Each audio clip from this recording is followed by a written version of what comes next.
The CBS Radio Mystery Theater presents...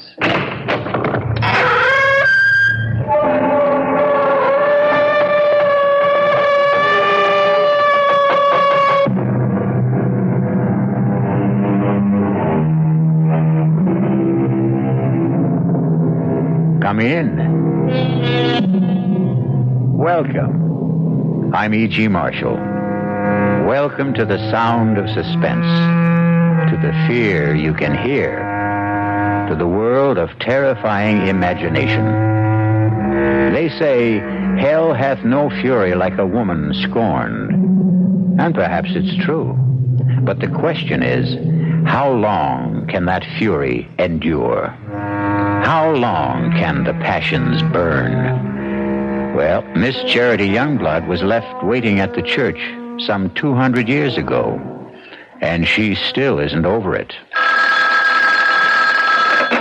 Sheriff's Office, Deputy Palmer speaking.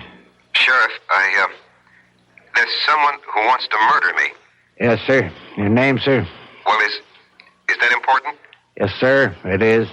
Well, I hesitate to give you my name because you might think I'm unbalanced. Now, why would I think that? Because of the peculiar circumstances involved. Why don't you let me be the judge of that? Well, this young lady wants to kill me, and she's armed. What's her name? Well, I wouldn't want her to get into trouble. What? She doesn't look like a killer, and besides, I can't prove it. It's just that I know it. Now, sir, calm yourself and tell me, why does she want to kill you? Because I broke our engagement. All right, it's possible. Now, when did you break that engagement? Oh, about 200 years ago.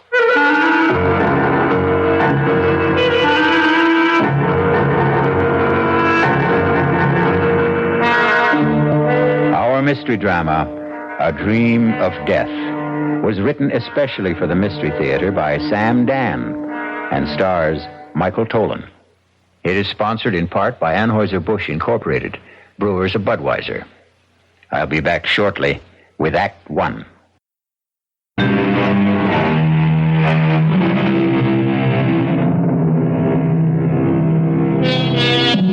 Sometimes a few notes of an incomplete melody may steal through your head. It isn't like any tune you know, and yet you've heard it before.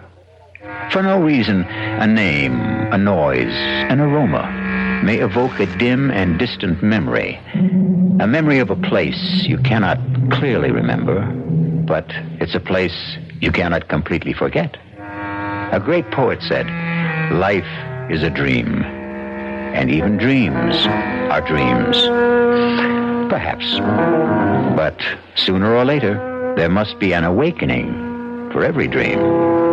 And for Rexford Patterson, there was the rudest awakening of all. Hey, Patterson, wake up. Your lawyer's here. Huh? What? Your lawyer's here. Lawyer? Why? What do I want a lawyer for? Where am I? You're in a jailhouse. Jailhouse? How did I get... I demand to see a lawyer.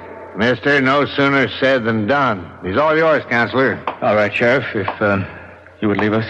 Bang on the door when you want out, Counselor. Who are you?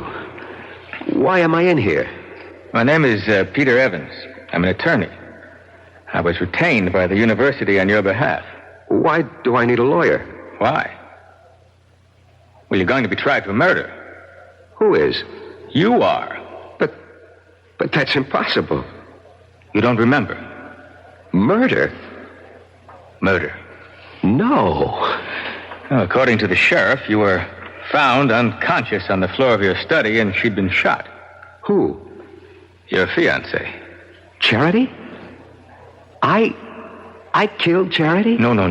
Madeline Betty, your fiancée, Madeline Betty Powers. Who's Charity? Charity Youngblood. She was my fiancée. You had two of them? Look, we know you were engaged to Madeline Betty Powers. Now you say you were also engaged to a Miss Charity Youngblood? Yes. Well, what happened to that engagement? I broke it. Was the parting amicable? No. How did Miss Youngblood take it? She was hurt, angry. She was violent. What do you mean, violent? She swore she would make me regret it. She swore she would have a revenge. Can you prove any of this? Oh, yes. How? I have it in writing. Well, now, this may throw a new light on the case. When did you break your engagement to Miss Youngblood? When? About 200 years ago. Good. You see, if we can produce written evidence... When did you say you broke this engagement? I was killed at the Battle of Monmouth in 78. And 3 years before that would be, the early spring of 1775. Well, allow me to suggest the only plea that will save you. Insanity. No, I will insist that we plead the truth. Well, what is the truth? Self-defense. I killed Charity Youngblood in self-defense. All right. Look. Now, you may have killed Miss Youngblood in self-defense 200 years ago, but it's over. It's gone. It's done with. Nobody wants you for that. You're going to be tried for the murder of Madeline Betty Powers. Exactly. Charity Youngblood is Madeline Betty Powers. Professor Patterson. You're my attorney. I have to tell you the truth. But I can't believe it. But I can prove it. Look, go to my apartment. In the middle drawer of my desk, there's a book. An old book, an old leather notebook. Bring it here. You'll see. You'll see for yourself. Proof.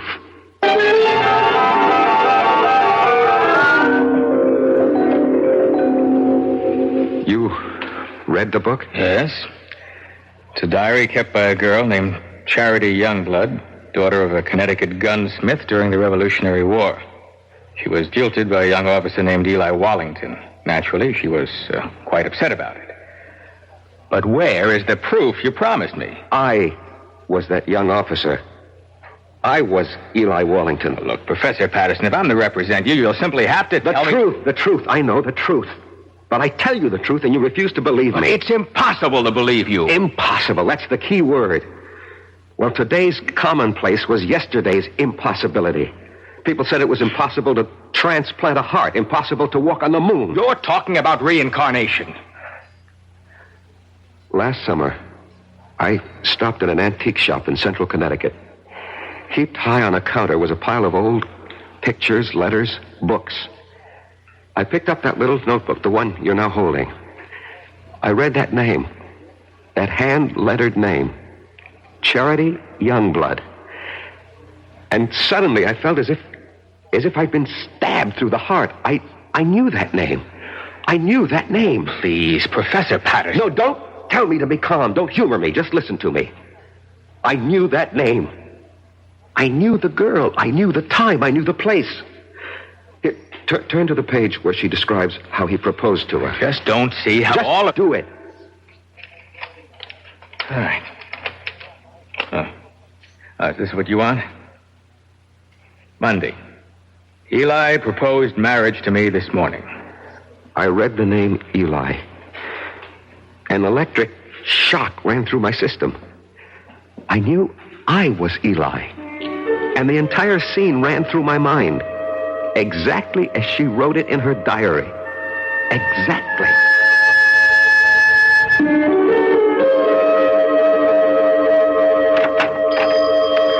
Good morning, Charity. Oh, it's the high and mighty Lieutenant Eli Wallington. Come to see my father? Well, that pistol of yours isn't ready. I've come to see you, Charity. I've been foolish. It doesn't interest me. Charity, I love you. Oh, yes, you love me. Believe me. Oh, I believe you. You love me here. You love me now. But tomorrow you'll be somewhere else. You'll see someone else. You'll love someone else. Men are fools. We don't realize at first how important it is to have a woman who really loves us. And you love me. Please go. Marry me, Charity. Eli? We'll have the banns on Sunday and marry the week after. Now, come, close the shop. We'll go riding this morning. But I promised Father... Let's be together this morning. Come with me. Oh, Eli, you're a scoundrel. Yes, Charity. but I'm your scoundrel. You must never forget that, Eli. Never forget that.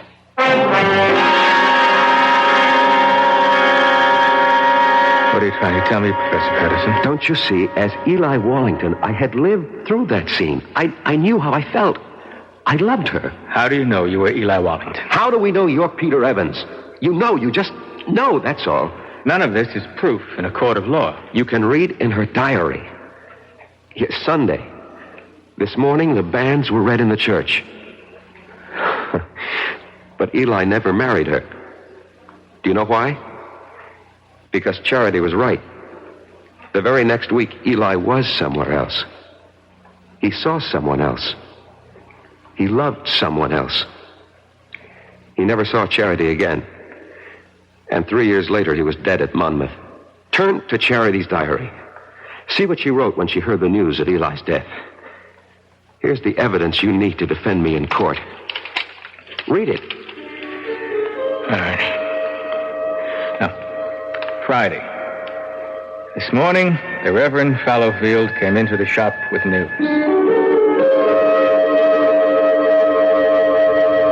Charity, I am told that Eli Wallington has fallen at Monmouth.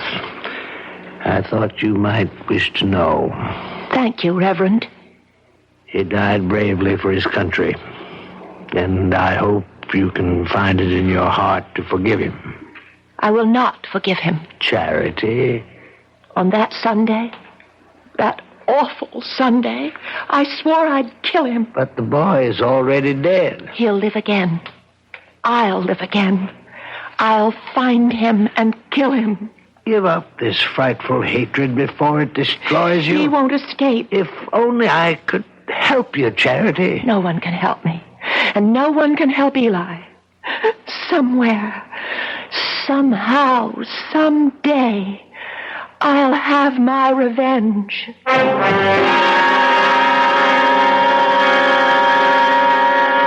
And when I picked up that diary in the antique shop, Mr. Evans, I was almost frozen with terror. I knew I had come back. Why shouldn't she? But you know something? After a while, I began to laugh at myself. Why? Well, for the same reason you're probably laughing at me. After all, we live in the modern, rational 20th century. Mm-hmm.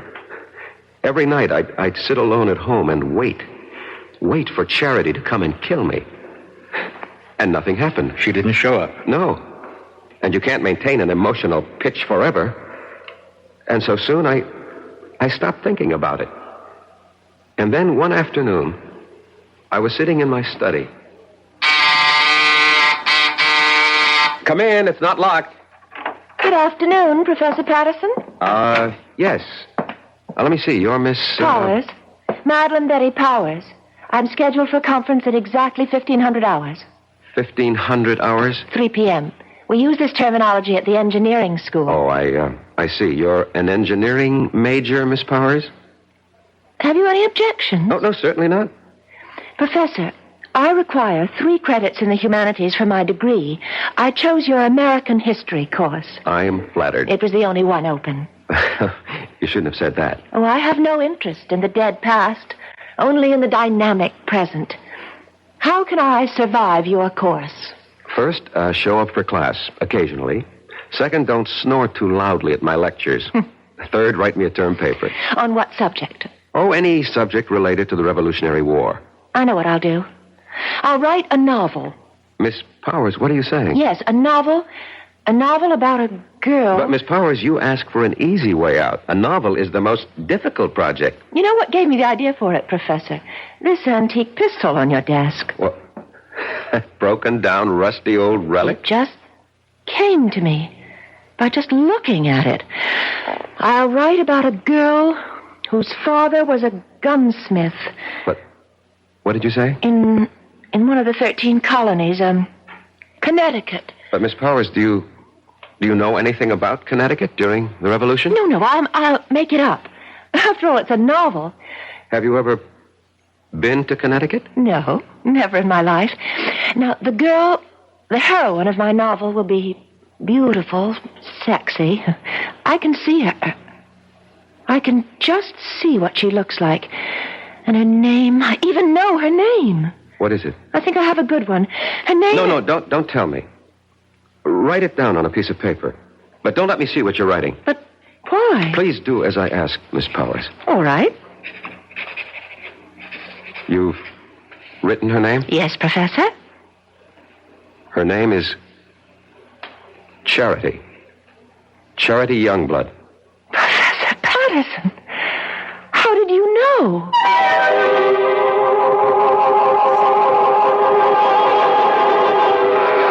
How does he know? Funny how these things work out, no? You can never tell who you'll come back as. Devil-may-care adventurer Eli Wallington becomes a serious, sober professor of history. Sexy Charity returns as a budding lady scientist. But she still has a mission. Murder. We'll return shortly with Act 2.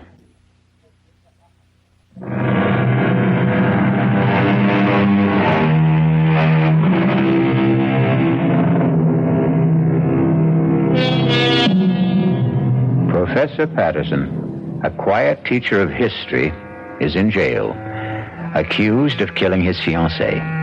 He doesn't deny it. What he's desperately trying to prove is that he killed the one he had 200 years ago. Where, Miss Powers, have you heard that name, Charity Youngblood, before? Nowhere. I made it up. You made it up? Well, Charity sounds like a name a girl might have had 200 years ago. And Youngblood has a kind of colonial quality to it. Charity Youngblood. It just sort of popped into my head. And everything just came to you, the whole idea for the novel, the heroine, her name, it all occurred to you just now? Yes, that's right, Professor Patterson. I simply can't account for it. It has no scientific basis. But suddenly, I have feelings that I've never experienced before. What sort of feelings? I can't describe them. Vague ideas, hazy pictures. Of what? But this woman, this girl, this Charity Youngblood, she's a creature of my own imagination. I only conjured her up a few moments ago, and yet she seems to be alive. Give it up, Miss Powers. You know, sometimes when you write fiction, the character takes over, and unless you're a skilled professional author, this can be dangerous. Just attend class, look intelligent, and you'll pass the course. Well, Professor, that wouldn't be ethical. Miss Powers, we'll just let that be our secret.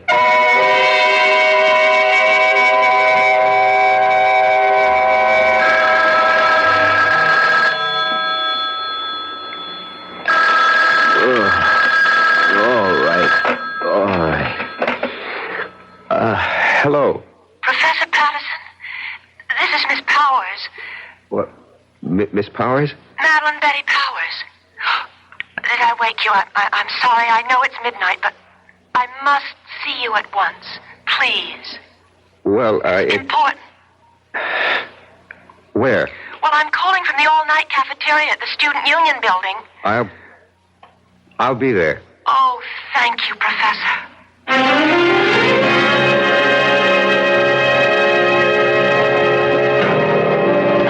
To see you. And I didn't think it would be proper for me to go to your apartment at this hour. Well, what seems to be the problem, Miss Powers? The story. The story? The story of Charity Youngblood. Well, I thought we decided to drop it. But that's the problem. I can't seem to get it out of my mind. Well, I'm sure you... It's taken over. I can't think of anything else. Well, I'm obsessed by it. This girl... Charity Youngblood. I know her so well, I sometimes think... No, you'll laugh. No, tell me. I sometimes think she's me. Well, of course she's you. What are you saying? Well, when you write fiction, every character has to be yourself in one form or another. No, it's more than that. It's a feeling in my bones. I seem to have an urge to do something. What? I don't know. But I keep writing. Now, I've written 20 pages so far, and most of the time it doesn't even seem that I'm the one who's doing the writing. I get the feeling that I'm just holding the pen, and my hand is being guided. I'd like you to read what I've written so far. Please. Miss Powers, you've been working too hard. No, I just feel that something is happening to me. I seem to feel I have some sort of mission. What kind of mission? Well, I don't know.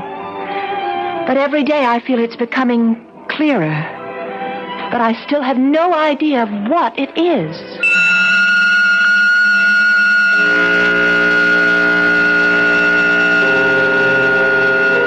And every day, Mr. Evans, she would hand me a chapter of her novel.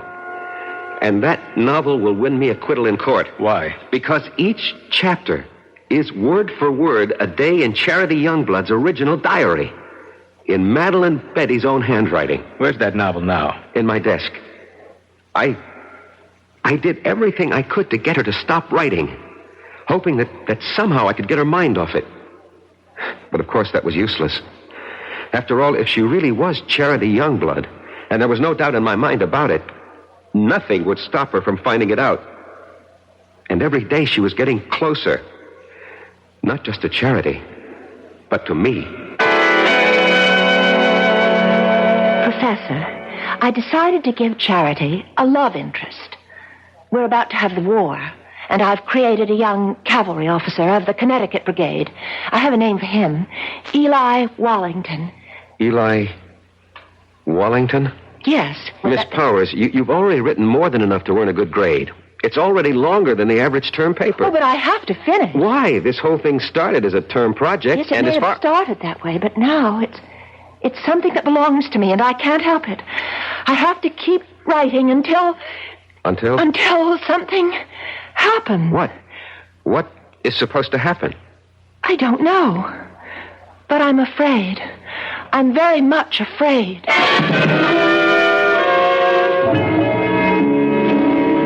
I was afraid too, Mr. Evans. Afraid that at any time she would suddenly realize that she wanted to kill me. But surely what? You mean I had nothing to be afraid of? Suppose someone's determined to kill you, and you know it. You tell me. You know what I think? Although it's academic now. I think you should have gone to a psychiatrist. I did. I went to the top. I went to the head of the Department of Psychiatry at the University Hospital.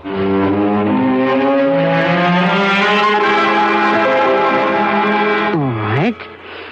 Now, let us see if we can delve into the core of these hallucinations. No, let's not, Dr. Laufer. You see, these are not hallucinations. No? No.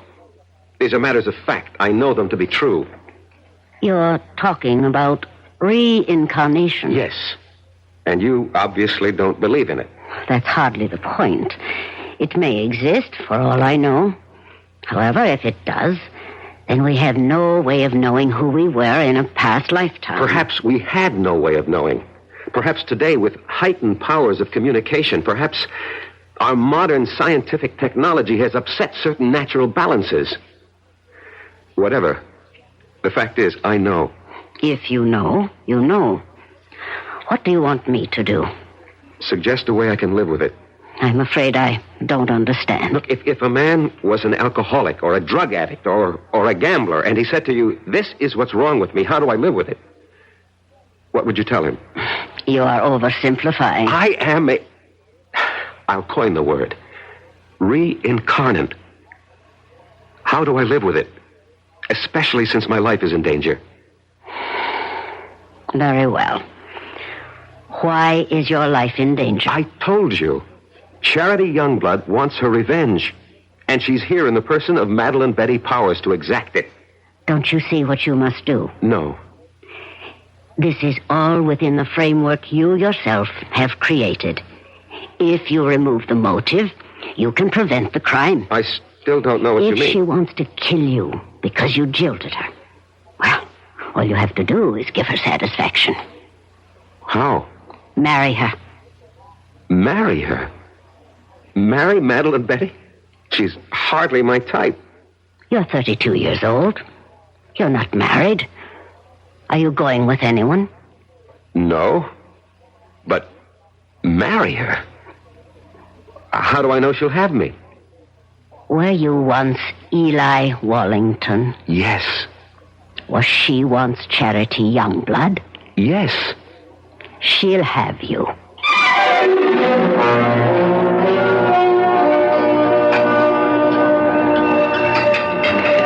Oh, Professor Patterson, you really didn't have to take me to dinner. Well, our conference ran late. We have to eat. Well, I mean, to a place like this. Well, this is a very nice place. Or so I thought. Would you care to dance? Oh, no, thank you. I dance rather poorly. Oh, I can't believe that. Why can't you believe it? Because you're so charming. I don't think so. At least no one ever told me that. But I think so. Do you? Why? Well, it's a subjective thing. I lied to you just now. I said I dance poorly. The truth is, I don't dance at all. Now, how is that possible? Girls who don't get asked usually don't bother to learn. I don't know why I'm telling you all this. It's just that since the day I met you, I started thinking it. I don't know how to describe it. What were you thinking? Oh, crazy things. That is, for me. I suddenly wanted to write a book. Why, I'll never know. And I began thinking of a girl who lived hundreds of years ago in a place I've never heard of. I can't understand it. Madeline Betty, maybe I can help you. Would you, Professor Patterson? Rex. Go on, say it. Call me Rex. Rex. I've also felt something since the time you walked into my study for conference.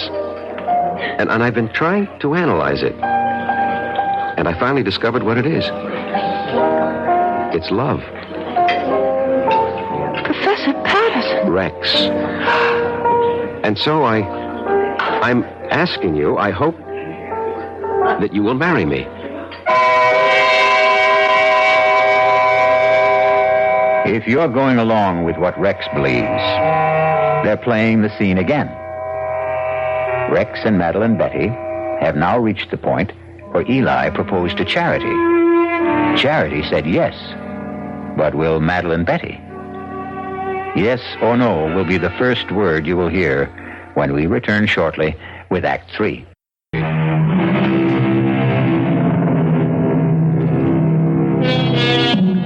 Eliminate the motive, and you prevent the crime. Excellent advice, and Rexford Patterson has taken it. He has just proposed to Madeline Betty Powers because it's the only way he can think of to keep her from killing him. And now, she looks at him and says, Yes, Professor Patterson. Yes. You can't agree to marry a man and call him Professor Patterson. Rex. I know it's sudden, Madeline Betty. We can get married after you graduate. Oh, I'll marry you anytime you say, Rex. I love you. I love you, too. I fell in love with you. Must have been at first sight. Why? Why? Because you're handsome. I was hoping I had other qualities. Oh, you do. You do. But being handsome's part of it. Why did you fall in love with me? Because you're beautiful. Oh. No, you don't believe it. No, well, I feel beautiful. You make me feel beautiful. Oh, Rex. I can't believe this is happening to me. It's happening. It's happening to both of us. And I'll be such a good wife for you. What is it? Oh, my head. What's the matter? Suddenly feels so light, so clear. Well, that's good. And different. Different? Yes, different. How? The book. You know the novel that I'm writing for the course? Yes? All of a sudden, I don't want to write it anymore. Why not? I don't know how it came into my head in the first place. Just as suddenly as it came, it's gone out. Gone out? That girl, Charity, Oh, yes, Charity, the heroine of your book. Yes, that's her name. Yes, I seem to remember. Well, she's gone from my mind, too. I simply can't understand how it happened. Well, why bother? Yes, that's right. Oh, why bother about anything except us? Except you and me.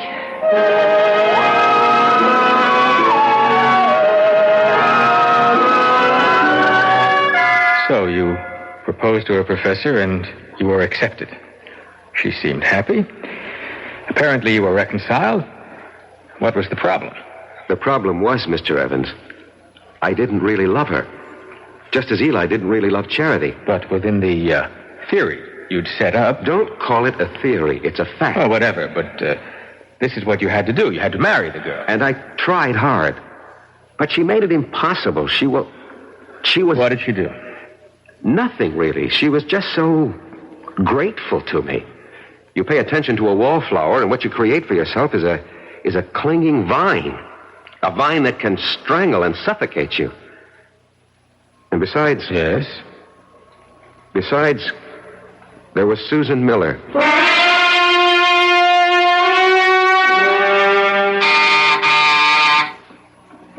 Come in, Madeline Betty.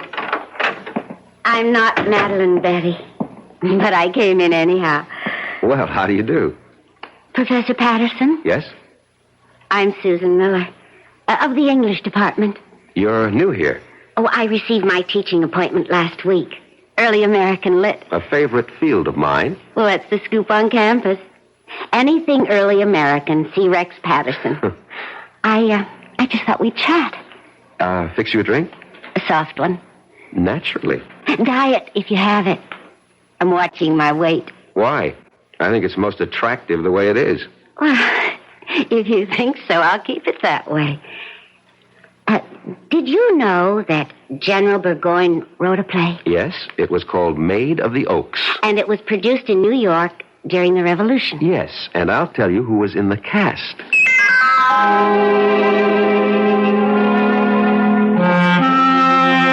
And that's how it all started, Mr. Evans. Easy, relaxed, delightful. There is such a thing as love at first sight. And it was there for both of us. But Madeline Betty... Madeline Betty. Well, I knew I had to do something about her. Yeah, exactly. So you killed her. No, that's not the reason. You wanted to marry Susan Miller. It never reached that point. I mean, we didn't get that far. But the prosecution will know about Susan Miller. No, they don't have to. No one really knew. No one? No one. Except Susan, myself, and Madeline Betty.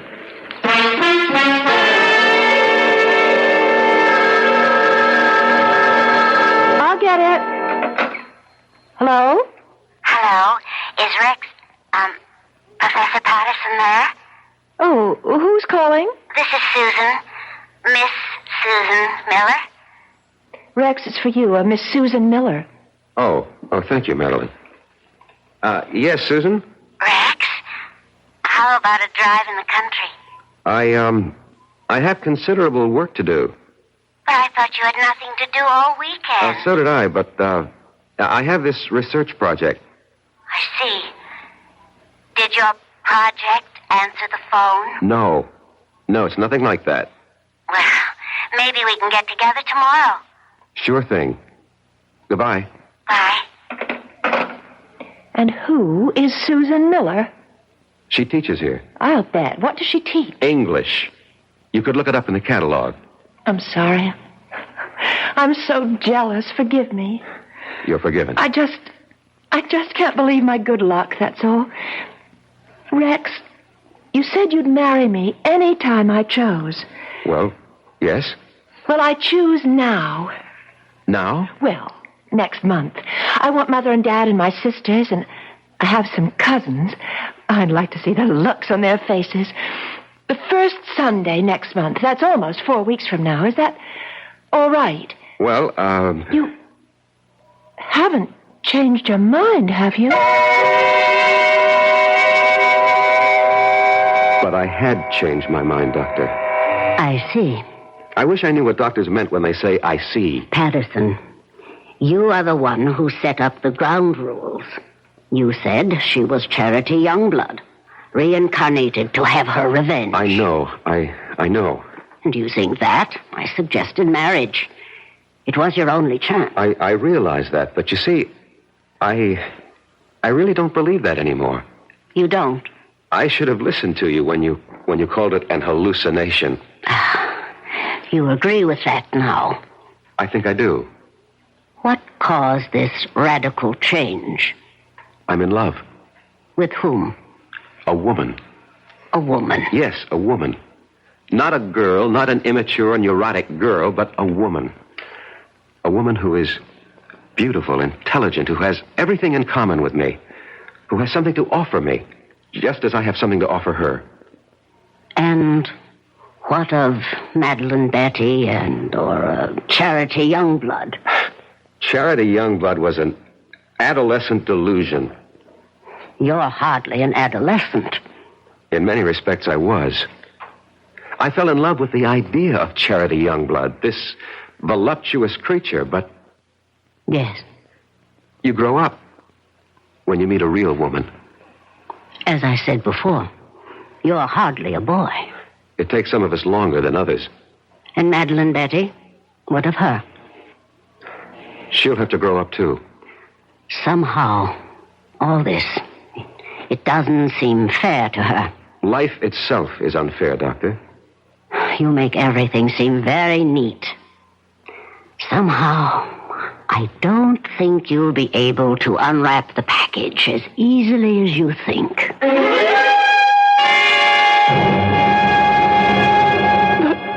why? Why? I told you, Madeline Betty. I told you. You said you loved me. I thought I did. No.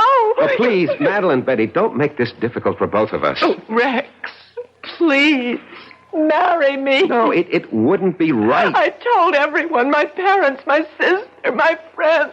Oh, Rex, what can I tell them now? Would you want us to live a lie? I don't care.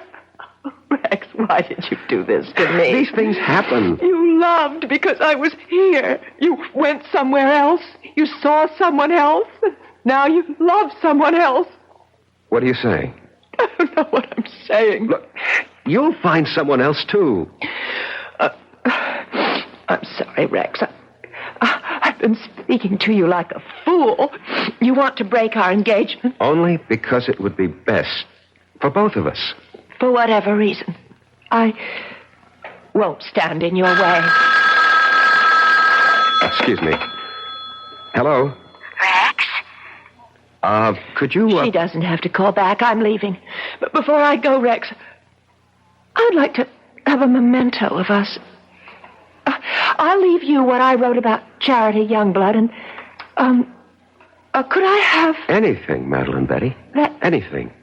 Pistol, that old, broken, antique pistol? Well, certainly, of course. Well, goodbye, Eli. What did you say? Nothing. What did you call me? I called you by your name. Goodbye.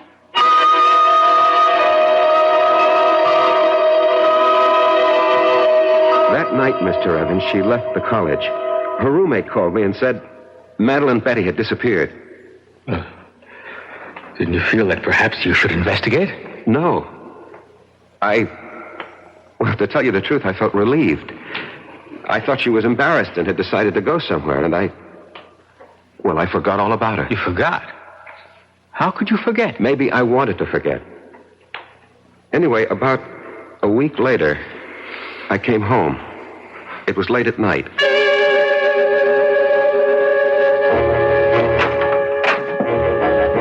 Good evening. What are you doing here? I have a key, remember? Look, what can I do for you? Nothing. Ask me what I can do for you. Well, what? I can kill you. What are you saying? Yes. I can kill you very easily. And I'm going to. Madeline Betty, Who are you talking to? My name is Charity. Charity? Yes, Eli. Charity. Remember, Charity? No, you're Madeline It's Betty. taken me such a long time to find you, Eli. Such a long time. Listen to me. I'm not Eli. I'm Rex Patterson, and you're not Charity. You're Madeline Betty Powers. Sweet talk, Eli. You always could do it, but it doesn't go with me anymore. Look, Madeline Betty, I'll have to ask you to leave. Oh, I will. After I kill you. No, you can't kill me. I can. With this. What are you talking about? With that rusty old antique pistol? No, not anymore. I brought it home to Father, to Isaiah Youngblood's gun shop, and I said, Father, fix this pistol. And he did, you see, how he cleaned it and oiled it. See how it shines now. Madeline Don't Betty. move any closer, not one step closer. See how it sparkles. He gave it a new frammer and a fresh flint, fitted a new flash pan, and then primed it.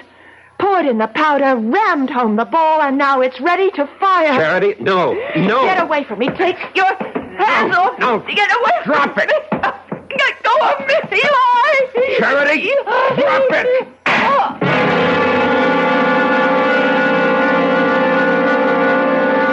We struggled for the gun, and at the last second, the barrel must have turned toward her, and she pulled the trigger. And that's your defense. That's my defense.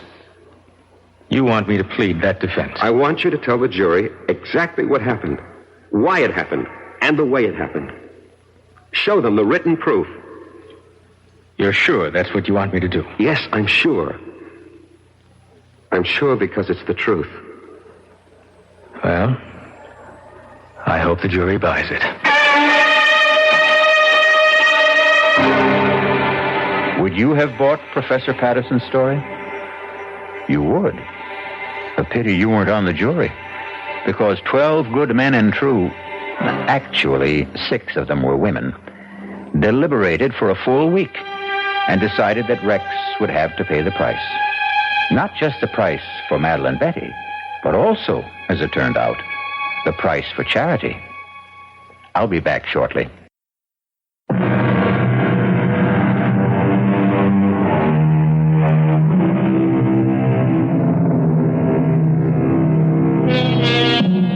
Can a desire for revenge span the centuries? Not a comforting thought, exactly. It's all most of us can do to hew to the straight and narrow during one lifetime. If we're going to have to pay for the sins of other incarnations and existences, well, who has the price? But there is no price for our next meeting, when we shall enjoy another suspenseful experience. Our cast included Michael Tolan, Marion Seldes, E.V. Juster, Ira Lewis, and Robert Dryden. The entire production was under the direction of Hyman Brown. This is E.G. Marshall inviting you to return to our Mystery Theater for another adventure in the macabre. Until next time, pleasant dreams.